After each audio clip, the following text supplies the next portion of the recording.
그 한국은 이제 네. 한국전쟁 6.25를 거치면서 이데올로기가 너무 첨예하게 이제 대립하지 그렇죠. 않습니까? 그래서 특히 이제 한국 기독교가 이제 물론 이제 평양을 비롯해서 북에서 이제 탄압도 받고 이제 해방 이후에 6.25 전에 이제 탄압받고 이제 올라마신 기독교인들이 많고 그래서 이제 그분들이 이제 반공에 이제 기독교가 한국 기독교가 가장 앞장서고 또 색깔 공격을 또 가장 하는데 앞장서기도 하고 한국 기독교가 이제 기독교 굉장히 보수적인 기독교인들이 이제 그런데 그래서 이제 진보적이신 분들 좀 남북 화해를 하자 그러거나 통일운동을 하거나 또 민주화 인권운동을 하거나 이런 분들은 이제 우익들의 공격을 가장 많이 받는데 그래서 이제 어떻게 보면 해방 신학이다 그러면은 굉장히 한국에서는 굉장히 뭐 좌익 아니냐 이런 식으로 이제 공격을 받기 쉬운데 어떻게 해서 홍 목사님은 해방 신학을 하시게 됐어요? 글쎄 뭐 이 책에도 제가 이렇게 좀 여기도 해방신학 이야기에도 좀 쓰긴 썼는데 아마 제가 억눌려 있었죠. 아무래도 한국에서도 가난하게 살고 꿈을 펼치지 못하고 또 파라과이 가서도 뭐 그랬고 그런 억눌린 마음이 있었던 것 같아요. 그러나 어느 날 서점에 갔다가 리버레이션, 해방이라는 단어를 딱 발견하는데 그렇게 희열을 느끼는 거죠. 그 대학교 2학년 때인가? 대학교 2학년 때인가 그때였어요. 그래서 무조건 그 책을 샀는데 그 책이 구테레스의 해방신학 책이었죠. 82년도 그때였었죠. 이제 그렇게 하면서 뭐 책을 읽지는 않았지만 쭉 여러 가지 사회 공부를 하게 되면서 이 사회 구조의 부조리들을 깨우치게 되면서 한 개인은 개인의 잘못 이전에 사회적인 문제가 어떤 한 개인의 인생을 결정짓기도 하는구나라는 것을 배우게 된 거죠. 그러니까 실은 이제 한국에서 워낙 가난하고 이제 한국에서 계속 살고 싶었는데 못 살고 남미로 쫓겨가다시피 갔기 때문에 이제 내가 반드시 성공해서 반드시 돌아오겠다. 어떤 이제 세상이 어떻게 되든 간에 나 개인만 성공하면 된다는 게 대부분의 사람들이 어떻게 보면 이제 한풀이 하듯이 이제 성공을 지향하면서 그런 식으로 출세주의로 계속 이제 가게 되는 것이 대부분의 사람들이고 어떻게 보면 그것이 뭐 나쁘다고 할 수도 없고 사람들의 정서인데. 네, 맞아요. 근데 이제 목사님도 당연히 그렇게 어렸을 때부터 막 옷장사도 하고 그렇게 성공을 향해서 했으니까 또 학교도 아순시온 대학의 경영학과를 다니셨고 했으니까 당연히 그래 가실 법한데 그런데 그런 식으로 그 세상의 어떤 그러니까 개인이 성공한다 그래서 될 문제가 아니고 이 세상이 전반적인 이렇게 부조리라든가 이런 것이 달라지지 않으면 세상이 이제 변화되기 어렵거나 아무리 소수는 부자가 되더라도 가난한 사람들이 여전히 계속 가난하고 계속 그것은 많은 사람들이 계속 고통받는 채로 될 수밖에 없는 세상이구나.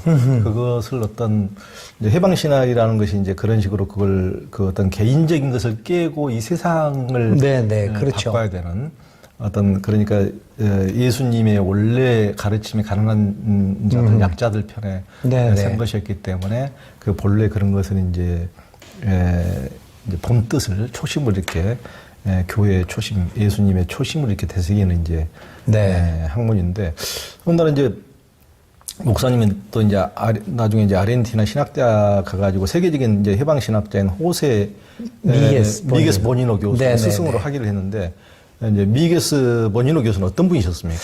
미게스 보니노 교수는 감리교 목사였어요. 그래서 감리교 목사로 이제 본래는 저기 있잖아요. 체게바라 친구예요. 그래요? 네. 체게바라가 어디 사람이냐면 아르헨티나 중부에 있는 그 로사리오라고 하는 그 도시가 있어요. 좀 부에노스아이레스 밑으로 거기에서 같이 살았어요. 그 미게스 우리 선생님도 이제 의사 공부를 했다가 나중에 이제 바꿉니다. 이 사람도 같이 했고 그래서 이제 다 잘 아는 친구들이에요. 근데 이분이 의사 공부를 하다가 다시 부에노스아이레스로 와가지고 철학 공부를 하고 또 신학 공부를 합니다. 감리교 하다가 그 다음에 미국으로 뉴욕으로 가서 유니온 신학대학을 해서 거기서 이제 PhD를 해요. 세계적인 이제 네. 신학대학이죠, 유니온 신학. 그리고 1965년 그리고 이제 아르헨티나 돌아와서 감리교 목사를 하는데 1965년도에 제2차 바티칸 공의회가 열리죠. 그렇죠. 그때 유일하게 개신교 목사로서 옥저버로 카톨릭 교회에서 초청을 받을 정도로 그러니까 2차 바티칸 공회에 옥저버 자격으로 거기서 바티칸 공회에 참여하는 그렇게 합니다. 그러면서 이제 미국에서부터 이제 해방신학을 하는데 그 중에서 가장 보니노 박사님이 중점을 뒀던 것은 신앙은 정치적이어야 한다.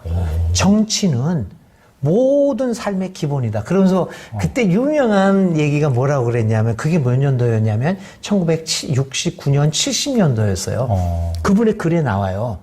여러분들이 라디오를 하나 사면 한국의 영등포의 여자 공들의 땀과 희생과 피가 있음을 알아야 된다. 그러니까 모든 것들이 정치화돼 있다. 그래서 신앙의 정치화를 참 주장했던 그런 학자였죠. 근데 굉장히 겸손하고요. 제가 박사학위 논문을 쓸 때도 이렇게 형편없는 글들을 쓰죠. 뭐 알겠어요. 그러면은 한 번도 야단치지 않아요. 야, 이런 생각도 할 수 있겠구나. 그러면서 근데 요거는 요렇게 좀 조직적으로 요렇게 했으면 좋겠다. 꼼꼼히 여백에다 써주세요. 그렇게 자상하고. 나중에 그 부인이 치매에 걸려요. 그래가지고 우리가 놀러 가면은 그 부인이 그 앞에서 이상한 짓들을 많이 하지. 그럼 이 할아버지 선생님이 자기 부인은 알았어 하면서 얼마나 깨달으시 이쁘게 하는지. 그게 해방신학자, 우리 한국 사람들이 생각하는 무서운 공산주의자 해방신학자의 모습이었죠. 그렇게 따뜻하고. 그러니까 일생에서 그렇게 정말 훌륭한 인물을 네. 한 명이라도 만나는 게 참 쉽지 않은 일인데 그렇죠. 보통 사람들의 네, 삶에서는 그렇습니다. 그렇게 어떤 세계적인 어떤 신학자이고 중요한 인물을 이제 스승으로 모시고 또 박사학위를 했다는 네. 데서 하여튼 대단하시고 아우 진짜 행운이에요. 그분 진짜. 아들을 우리가 같이 뵀잖아요. 그치. 그 네스토르. 아르헨티나 네. 기독교 지도자이시더만요. 네, 지금 가서 만났잖아요. 그러니까 같이 만나고 네. 그분도 굉장히 후덕하게 예. 보이더만요. 네. 그러니까 그 아버지를 닮아서. 그분이 뭐라고 그랬냐면 자기가 은퇴할 때요. 우리 한국 그 교수님들도 해봐야 돼요. 나는 이제 은퇴한다. 은퇴하는 이유가 두 가지가 있다고 그랬어요. 뭐냐면 지금껏 내 많은 제자들을 길러냈는데 그 제자들에게 길을 내줘야 한다. 그래서 물러서야 한다. 두 번째, 만일 지금까지 길을 이어갈 제자들을 배출해내지 못했다면 그러기 때문에 물러나야 한다. 무능력하기 때문에 물러나야 한다. 나는 물러난다. 이렇게 하고 은퇴의 변을 이래도 했어. 물러나고 저래도 물러날 수밖에 없는 네. 딱 이유를 명분을 길을 열어주고 제자가 없으면 뭐 했냐? 물러나야지. 그게 은퇴의 변이었어요. 우리 네스tor 미게스. 그 아버지의 그 예. 그러니까 그 호세 미게스 보니노의 그 훌륭한 그 해방신학자 그분의 어떤 네. 그 인간됨을 들으니까 그러니까 그렇게 대단한 인물들은 본인들이 어떤 그 이렇게 어떤 뭔가로 가득 차서 영성과 인품으로 가득 차서 그런지 그러니까 다른 사람들의 어떤 흠결에 이렇게 비수처럼 날카롭지가 않아요. 그렇게 여유 있고 그래서 그런 분 말씀 듣다 보니까 더 부끄럽네요. 저도 신문 기자 할 때 사회부 정치고 있을 때 후배들을 형편없다고 이렇게 쪼는 거 본인이 좀 모자라면 다른 사람 더 쪼더라고요. 맞아. 정말. 근데 나이가 들면 이제 안 그러지. 그래서 제가 이런 생각하는 게 나이 들어간다는 게 뭔가 노인 공경이라는 거. 노인이 편안해지면 젊은이들은 저절로 노인들한테 오게 된다. 날카로워지면 안 와요. 그러니까. 푸근해지면 온다. 그러니까 맞습니다. 근데 그때 이제 네. 그 호세 미게스 보니노 2세 대학이죠. 2세대 예. 대학에서 이제 거기 이제 유일하게 남미에서 개신교 해방신학 대학으로서 그렇죠. 예. 그 아주 대단한 대학, 130년 전통의 네, 그런 대학인데 거기서 이제 호세 미게스 보니노 교수를 은사로 하고 이제 박사학위를 하시는데 그때 이제 그 처음에 박사학위 시험에 떨어졌다면서요? 떨어졌죠. 왜 떨어지고? 이게 이제 구두 시험을 보는데 각 조직 신학, 각 분야 성서 신학 뭐 다 주임 교수들이 와서 이제 면접을 보는 거예요. 예. 근데 철학에 대해서 묻는 거야. 철학적 기초가 있어야지. 나보고 뭐라고 그러냐면 개신교하고 카톨릭이 교리가 좀 다른 게 있는데 왜 그러냐요? 그래서 난 뭐 알아야지. 그 카톨릭은 마리아가 있고 교황이 있고 개신교는 없지 않냐. 왜 그러냐. 그래서 뭔지 몰라요. 이게 사실 이게 철학적 차이거든요. 그러니까 한국 개신교 없는 거지, 한국 내가. 개신교에서 이제 신학대 다니고 하다 보니까 한국은 다른 것을 알라고 하는 것이 아니고 아는 것은 오히려 완전 너무 배관식이 우리 교육은 교리 교육 중심이에요. 우리 한국에서는 요즘은 좀 달라졌는지 모르겠는데.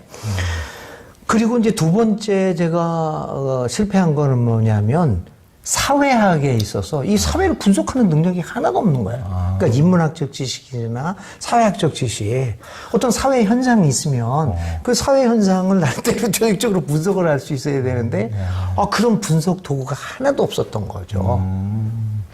그래가지고 미끄러졌지.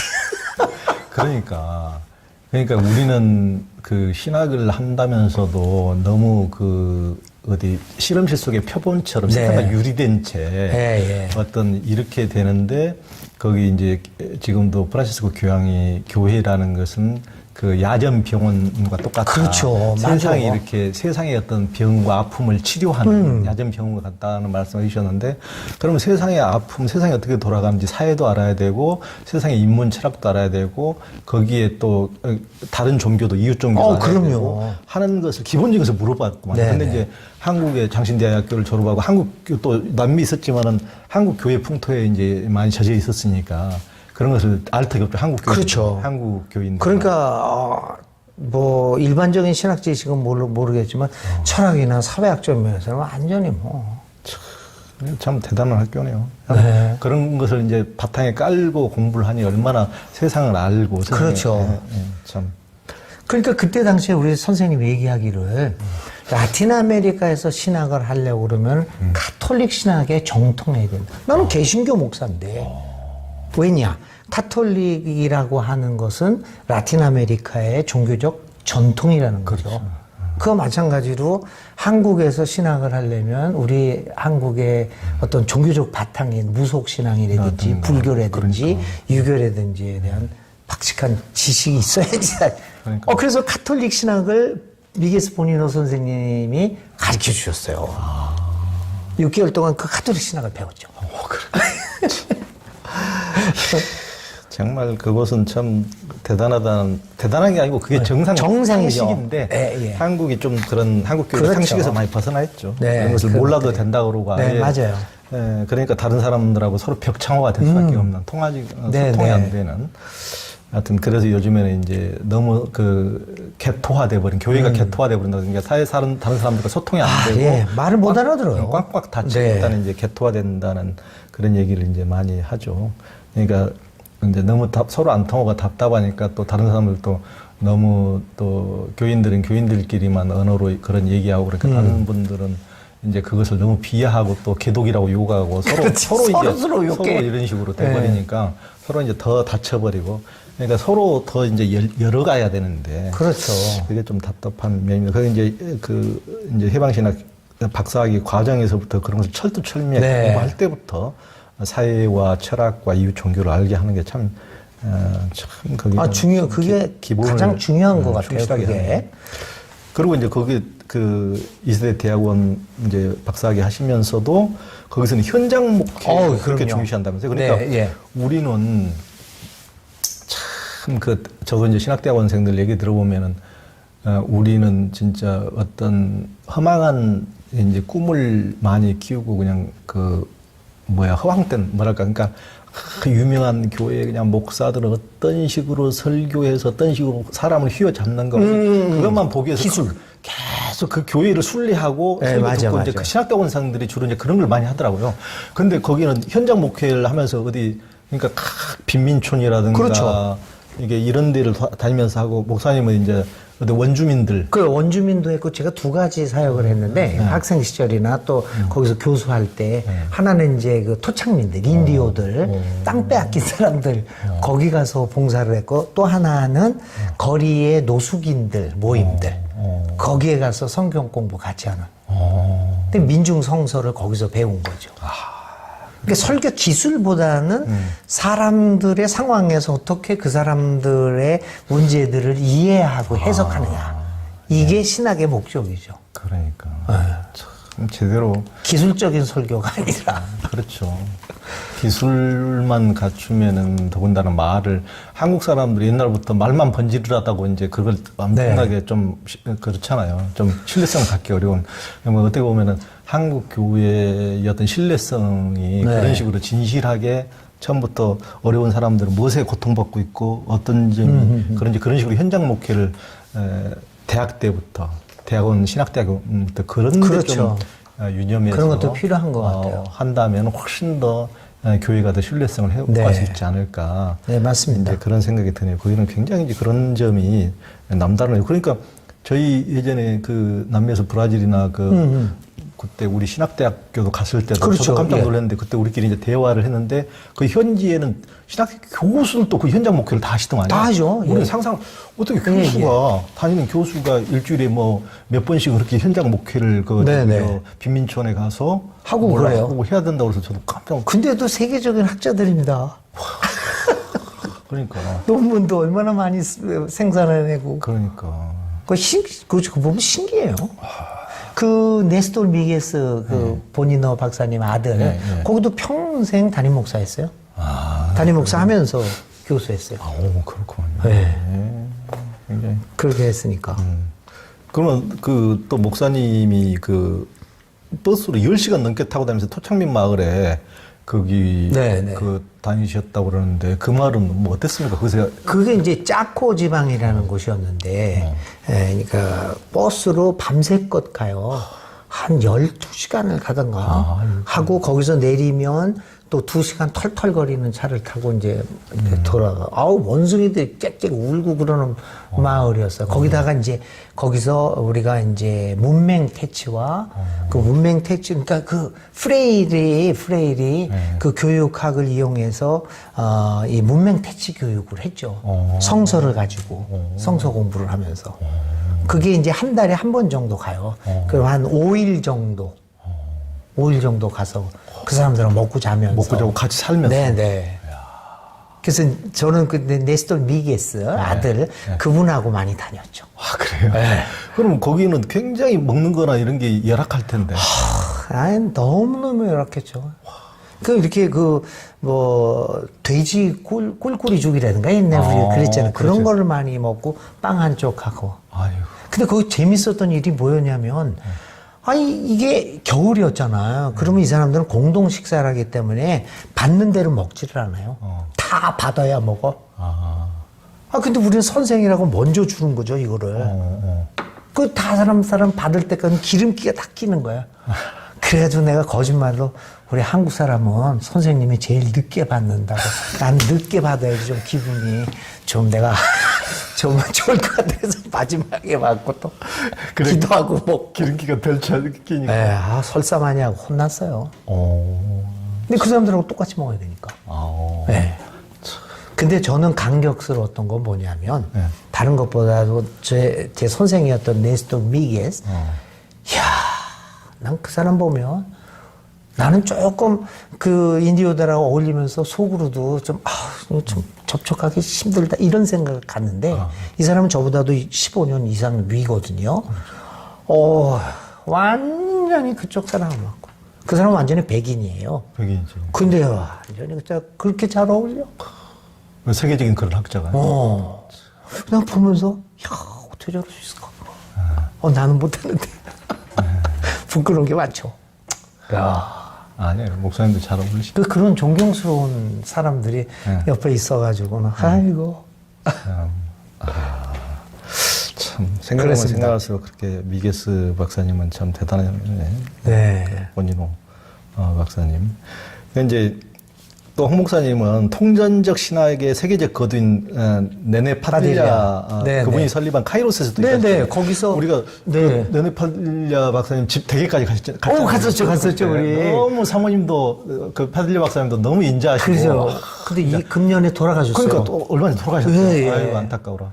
그러니까 거장들이 그렇게. 야, 그러니까 그 통전적 신학이 또 대단한 신학이잖아요. 그렇죠. 그게 그 로잔 로잔을 바꿔놓은 거죠. 그러니까 복음적인 로잔을 좀 더 사회적 복음에 관심을 갖도록 만들어 놓은 게 세계 기독교 역사의 흐름을 바꿔놓은 거죠. 그걸 이제 그걸 파디샤 박사가 그 통전적 신학이라는 개념을 파딜리 박사님이 만들었죠. 통전적 신학이라는 게 뭡니까?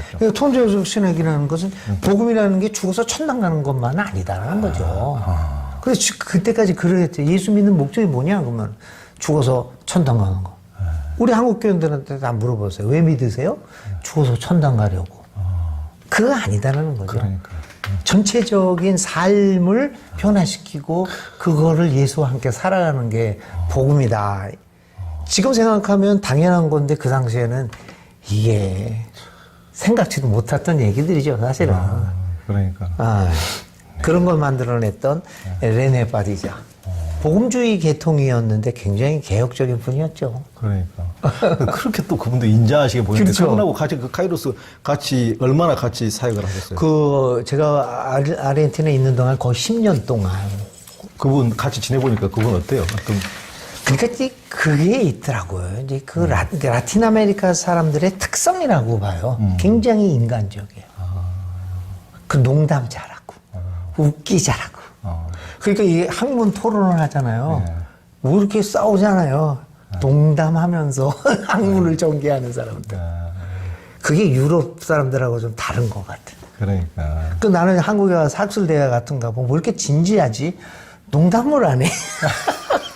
그러니까 그때 우리가 그분 댁에까지 찾아갔는데 우리 같으면은 갑자기 뭐 손님이 막 10명 그 조그마한 집에 찾아가면 놀라고 뭐 좀 부담스러울 텐데 전혀 정겹고 어디 동네 사람이 그냥 오는 것처럼 그렇죠.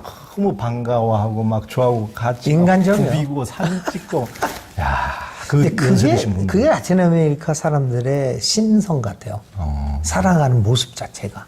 그러니까 투명하고 뭐 감추는 거 없이 그냥 있는 그대로. 그러니까 목사님하고 그렇게 저도 거기 다녀보면서 그냥 남미에 살고 싶더라니까. 그렇죠. 한국에서는 좀 너무 힘들게 여유라는 게 별로 이제 요즘은 조금 뭐 달라지는 변화 분위기도 감지되지만 우리는 너무 각박한 세계 속에서 그렇죠. 공부고 모이고 삶이고 막 죽기 살기로만. 근데 요즘은 좀 달라지는 것 같아요. 조금은 이제 여유가 있어지는데.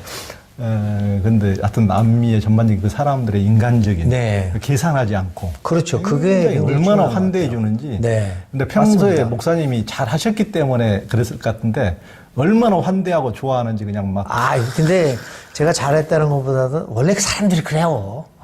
그래서 그 스페인에 유명한 게 단어가 이 단어가 있는데 뚜까사, 미까사, 미까사, 뚜까사. 이게 뭐냐면 너네 집이 내 집이고 내 집이 네 집이다. 미까사라는 게 내 집, 뚜까사라는 게 너희 집이라는 거야. 미까사, 뚜까사. 내 집이 네 집이고 네 집이 내 집이다. 이게 유명한 스페인어 표현이에요. 그러니까 그걸 보니까 제가 아마 특별히 좀 마음속에 이렇게 다가오고 우리 어렸을 때 너무 이제 그렇게 풍속이 많이 변했지만은 저희 어머니가 지금 93세 지금 아직도 살아 계시는데 그러니까 우리 동네에 오는 사람들은 뭐 장사하고 뭐 하시는 분들고 전부 다 우리 집에 지어줬어요. 그러니까 네 집이 내 집이잖아. 다 어떤 사람이건 다 밥. 그러니까 우리 어머니는 뭐 굉장히 돈 한 푼도 못 쓰시고 제가 보기에는 밥 한 숟갈도 너무 아끼시는 분들. 근데 그럴 때는 그냥 조건 다 주는 거야. 그러니까. 누구나 밥을 그렇게. 참, 그게. 그러니까 라틴 아메리카는 아직은 그런 게 좀 살아있는 것 같아요. 그러니까. 그러니까. 그때 조 기자님 왔을 때도 사람들 그랬잖아요. 그러니까 너무 목사님 덕분에 너무 대접도 잘 받고. 그러니까 거기는 그런 분들은 어떤 계산에 의해서가 아니고. 그렇죠. 그냥 우리 어렸을 때 우리 어머니 아버지가 했던 것처럼 그냥 네. 아무 조건 없이. 그 기억나세요? 우리 아르헨티나 갔을 때 백창기 장로. 그러니까. 자기 집에 우리 저기 그 자주 집- 재웠잖아. 우리 그 집에서 한 일주일 잤잖아요. 자고. 그냥 그 남의 집에서 그냥. 그 고깃집에 데리고 가서 얼마나 밥을 많이 사주고. 그러니까. 아우. 그 처음 보는 사람들인데도. 그러니까. 뭐 자기 집에. 처음 보는 사람 집에 우리 가서 한 일주일 동안 진짜. 그러니까 그 백창기 장로 그랬잖아, 그때. 기억나죠? 백장로님, 너무 좋으시고, 예. 성함도 너무 좋으시고. 아, 요번에 10월 달에 나온다고 그랬는데. 나오면 제가 밥 한 끼 사야 되겠네. 너무 거기서 환대를 잘 받아가지고.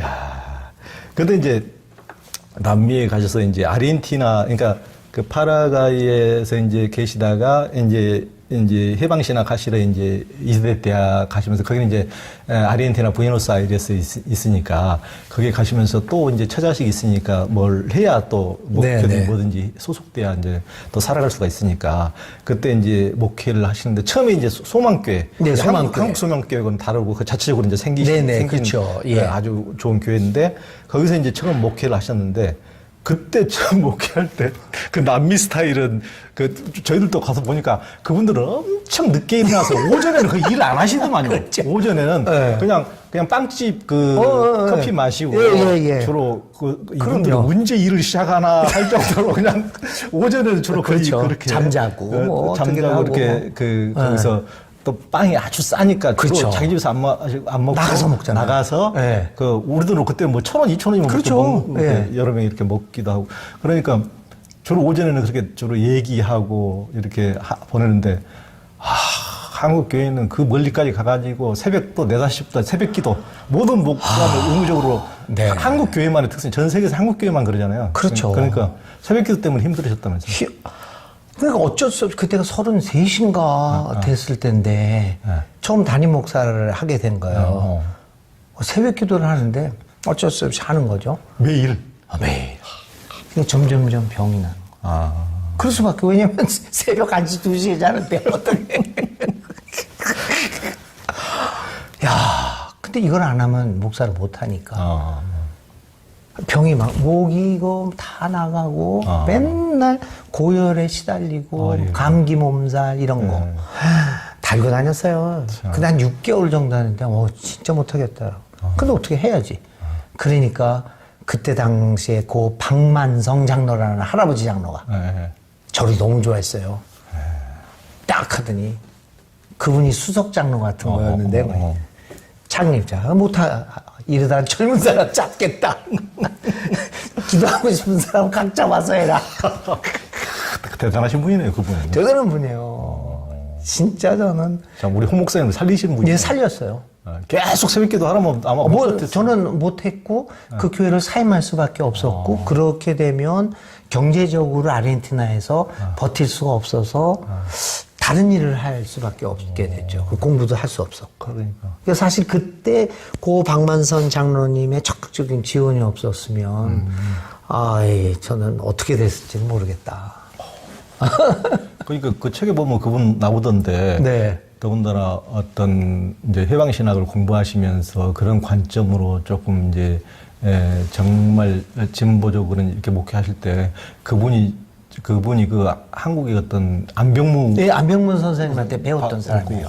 그러니까 네. 생각이 남달라. 그럼요. 민중신학의 네, 대표이신 네, 안병무 박사님한테 배우시고 그래서 그러니까 다른 분 같으면은 한국 교인들 전 세계적으로 가장 보수적이잖아요. 그냥 너무 막 그 성경 문자지만 해가지고 어떤 좀 열린 시각으로 못 보고 그러니까 굉장히 조금만 그 열린 시각으로 이렇게 얘기를 하면은 그냥 막 빨갱이 잡듯이 그런 그럼요. 이제 장로들이 특히 그런 경향이 있으니까 굉장히 위기에 몰릴 뻔했는데 그분이 적극적으로 완전히 그분이 뒷받침해서 아주 이 방어벽이 되셨죠. 왜냐면 그분이 그 교회를 창립을 했으니까. 그 교회를 창립. 그러니까 발언권이 셌죠.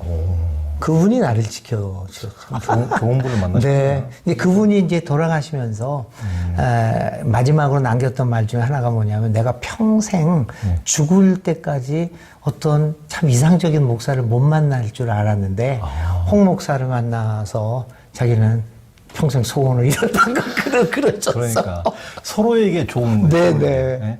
그분 홍 목사님을 만난 게 영원히 자기가 원하는 목사를 못 만나고 죽을 줄 알았는데 제대로 이제 만나서 그런 교회를 세울 수가 교회를 목회할 수 있었던 거고 물론 장로지만 그리고 이제 목사님도 그런 장로님을 만났기 때문에 그때 33, 34이었으니까 아무것도 모르는 초년병이잖아요. 힘도 없고 그때 그분이 지켜준 거죠.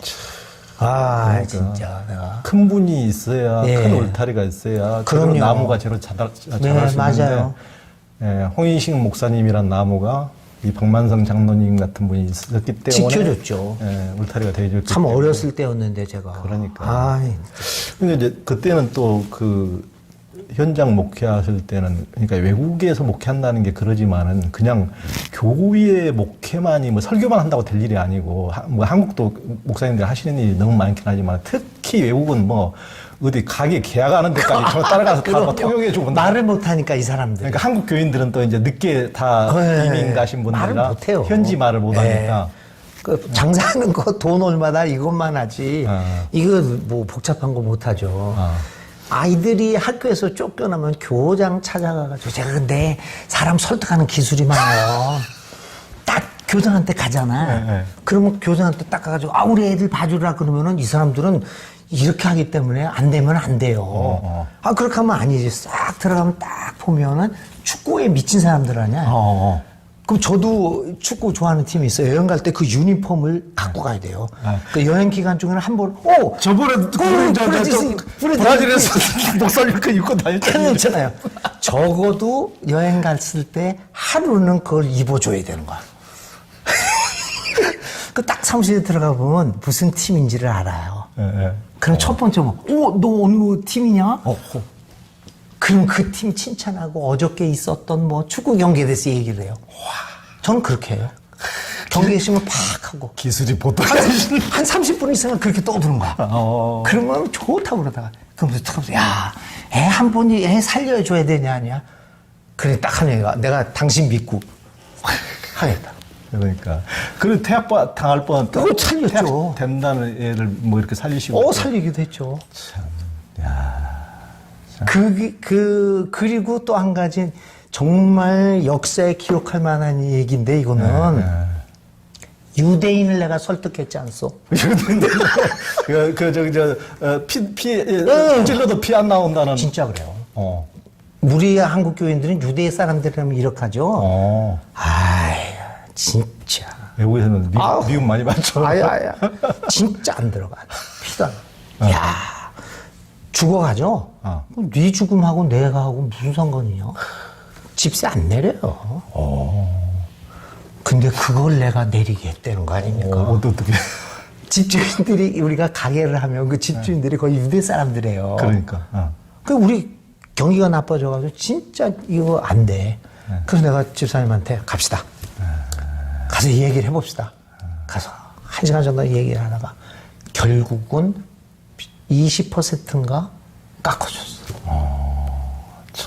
그래서 역사에 남았어요. 유대인에게 돈을 깎은 사람. 그 외국 한인 이민자로 살아간 사람들 다 알아요. 유대인들 얼마나 지독한. 그래서 저는 한국 교회에서 뭐 유대 교육 어쩌고 저쩌고 하는데 난 진짜 반대야. 그렇게 수전노 만들어서 뭐 하겠다고. 그러니까. 외롭잖아요. 수전노로 살아간다는 거. 그럼요. 성공할지는 모르지만, 좀 돈은 더 벌지 모르지만, 너무 미움받고 주변에서. 그러니까. 하여튼 그렇게 해서 목회를 그렇게 했죠. 그러니까 이제, 교민사회 이민자들의 특성이 좀 남다르다고, 거기다 이제 책에다도, 엘카미난 때에도 이제 목사님께서 이제 이민자 특성을 많이 써놓으셨던데, 이민자들은 이제 한국 살고 싶은 고향도 다 버리고 이제 거기서 이제 돈 벌러 갔기 때문에 믿을 건 자기 자신하고 돈뿐이라고 생각해서 그렇죠. 어떤 또 정체성과 존재 확인을 위해서 온갖 모임 모든 모임을 다 있는 모임 다 만든다면서요. 또 그 같이 비행기 타고 온 모임까지 같이 이민을 그 비행기 동창 비행기 동창까지 온갖 모임을 다 만들고 우리가 동창회나 향후에는 들어봤지만 또 비행기 동창 맞죠. 비행기 동창 또. 근데 그거는 이제 미국 이민자들은 그런 건 없어요. 비행기 동창을. 근데 난민이 비행기 동창이 있어요. 왜 그러냐면 이게 여행이 길거든요. 미국 거쳐서 그렇지. 마이애미 거쳐서 이러다 보니까 그러니까. 비행기 동창이 있습니다. 우리는. 그러니까 한 3일씩 하고 막 그러니까. 목사님도 그때 한 3일 걸렸어요. 3일 걸렸죠. 갔다 파라과이까지 가면서 그러다 보니까 그런 온갖 모임과 또 그러면서 자기 존재 확인을 하고 싶어가지고 이민사회라는 게 그 현지에서는 뭐 지위를 얻기 어려우니까 현지인들 사이에서 그렇죠. 그러니까 교회 이제 이런 커뮤니티 내에서 교회 직분을 그렇게 중요하고 이렇게 막 그래서 분열을 많죠. 많다면서요. 네, 그렇습니다. 그러니까 교회가 생기는 것은 많이 생기는 것은 성장해서가 아니고 분열해서 생기는 거죠. 지금 뭐 아르헨티나 한인 사회도 마찬가지죠. 교회들이 뭐 40개, 50개 있다는데 전부 다 분열돼서 나오는 거고 싸움져서 나오는 거. 그러니까 이제 교회 내 직분이 그렇게 중요하죠. 일반 사회에서 무슨 직위가 없으니까. 그러니까. 말도 못하고 그러니까 어른들은 뭐 그러니까 자기의 사회적 지위를 인정받을 만한 거는 교회밖에 없죠. 그래서 보통 한인 사회에서 교인의 퍼센테이지가 40% 50% 되니까요. 이제 부에노스아이레스 그 아이레스의 그 저 신성교회. 네네. 거기는 이제 우리도 이제 가보고 우리가 이제 같이 갔던 날 목사님도 참 오랜만에 그 신성교회에서 설교도 하셨잖아요. 네. 교인들이 얼마나 또 좋아하시는지, 야, 이거 뭐. 그때 기립박수 받았었어요. 그러니까 기립박수 완전히 막 사람들이 막 그렇게 교회도 굉장히 크더라고요. 네. 굉장히 큰 교회였죠. 거기서 네. 교인교회 중에서는 아마 거의 제일 큰 교회 같던데. 그래서 그 이제 아직도 교인들이 목사님을 잊지 못하고 있던데 그곳에서 신성교회에 계시면서 그 이제 우리 한국 교인들은 어떻게 보면 한국인들끼리만 어울리는 교회에 우리끼리만 외로움을 달래고 이제 신앙생활하고 그런 데만 대부분 이제 그런 데가 대부분이었는데 이제 신성교회에서 처음으로 현지 사역 그러니까 현지인들 미혼모들을 위해서 그런 그 무료 어린이집을 만들어서 하시고 그렇죠. 또 이제 뭐 그 식량 바구니 보따리 보따리를 그러니까 자기들이 이제 시장 보러 갔을 때 이제 보통 우유를 보통 한 팩만 사는데 2팩씩 하나 더 사서 가져와서 그래서 이제 전부 다 보따리에 다 담아서 그렇죠. 그 노숙자들에게 나눠줘요. 그런 이제 그런 것을 하셨다면서요? 네, 그런 걸 했죠. 그게 하게 된 동기가 제가 그 신성교회라는 데를 부임에 가니까 주위에 있는 그 지역 주민들하고 고발 고소가 있었던 거예요. 제가 가기 전에. 그러니까. 첫 번째 회의를 갔더니. 그 운동장. 이제 애들이, 청소년들이 배구하고 농구하고 주변 주민들 시끄럽다고. 그 아파트가 쭉 있으니까. 밤 10시, 12시까지 하니 이게. 그러니까 우리 교인들은 이거 내 땅에서 하는데. 왜 내 땅에서 하는 거 가지고. 그 인종차별이다 이런 얘기고. 그래서. 주민들은 시끄러워서 잘 도저히 안 되니까. 그래서 이제 구청에서 중재회의가 있었잖아요. 그 첫 번째 제가 간 거예요. 얘기 들어보니까 뭐 중재고 뭐 할 게 없어요, 이게. 우리가 그만두면 되는 거, 우리가 잘못한 거야. 그래서 내가 잘못했다, 안 하겠다. 그때 주민들이 놀래더니, 아니라고. 그게 하지 말라는 게 아니라 시간만 조절해달라. 그래서 아니다, 안 하겠다. 그래서 우리 교회를 설득을 하고 안 했죠. 그 체육관을 빌려서 하자. 아이들을 위해서 돈을 쓰자. 그때 생각해낸 게 이 주민들하고 싸우는 게 교회냐. 주민들을 위해서 뭔가를 하는 게 교회지. 무슨 싸움박질은 하고 이렇게 된 거죠. 그러니까 그래서 딱 열려있으신 그러니까 이게 전환이 되니까 하나님이 눈을 열어주는 거예요. 그래가지고는 식량 보따리를 만들었죠. 하나 더. 하나님 안에서 나누고 더불어 사는 삶. 슈퍼 갔을 때 하나만 더 사자. 그래서 구청하고 해서 50보따리를 해가지고 50가족을 먹여 살렸죠. 가난한 나라니까. 그리고 미혼모의 아이들을 0살부터 2살까지를 길러줬어요. 타가소라나 그거 있잖아요. 어린이집을. 아침 8시부터 오후 5시까지. 퇴근할 때 데리고 가라. 그래서 제가 부에노스아이레스 착한 시민상 탔습니다. 2002년도에. 그러니까 이럴 때 자랑해야지.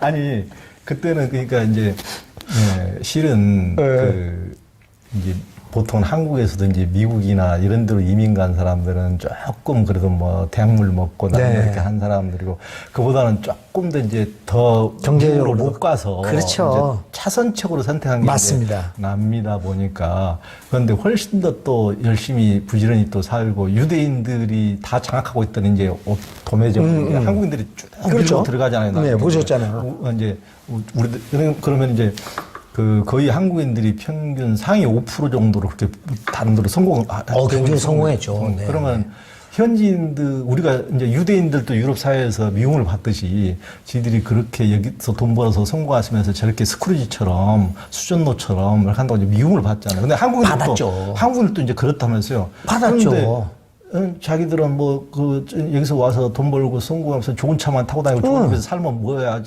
이제 시기 질투나 지역사회는 봉사 안 하고. 지역사회에서 아무것도 욕하고 지들끼리 뭐 어디 교회 모여서 뭐 그렇죠. 뭐 하고 이렇게 미움받는데 이렇게 그런 식으로 뭐 무료 어린이집도 하고 이렇게 뭐 노숙자들한테도 이렇게 식량 보따리도 이렇게 따지고 그러니까 현지인들이 보는 눈이 달라졌죠. 한인사회죠. 그래서 우리 그 신성교에서 그런 일을 하는데 가장 영향을 많이 받은 사람이 백창기 장로예요. 그러니까 우리가 그분이 좀 돈도 많이 벌었던 사람이죠. 근데 그 사람이 어떤 건물을 하나를 사가지고 제가 이제 퇴임한 후에요.